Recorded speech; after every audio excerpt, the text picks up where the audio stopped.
আজকে অনেক দিন পরে বই হাতে নিলাম। তো এই যে শীতের টাইম, এই যে মাগরিবের আজানের ঠিক পরের মুহূর্তটা, পরের সময়টা, এই সময় বইটা হাতে নিয়ে আমার অনেক কথা মনে পড়ে গেল। আমি যখন স্কুলে ছিলাম আমি জানি না সবাই রিলেট করতে পারবে কিনা, আমরা অনেক বই পড়তাম।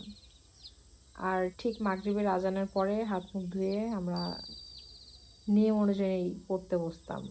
তো আমি করতাম কি, আমি সিলেবাসের বইয়ের তো নিতামই, সিলেবাসের বইয়ের মাঝখানে একটা করে গল্পের বই নিয়ে পড়তাম। সত্যি বলতে সবচেয়ে মজার বিষয় হচ্ছে ওই সময়ে বইটা পড়ে যে ভালো লাগাটা কাজ করতো, যে অনুভূতিটা কাজ করতো, আমি মনে হয় না আমি আর কখনো সামনে হাজার হাজার বই পড়ে থাকলেও সেই সেম অনুভূতিটা পাবো।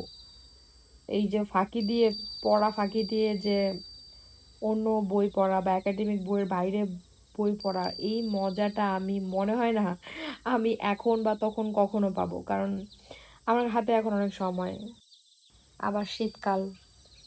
তো আমি সামটাইমস মুহূর্তটাকে এনজয় করার জন্য এরকম কাজ করি, কিন্তু আমি আমি আসলে টিনেজের মতো সুন্দর সময়, সুন্দর মুহূর্ত আমার কাছে কোনো কিছুই নেই। Teenage hits different.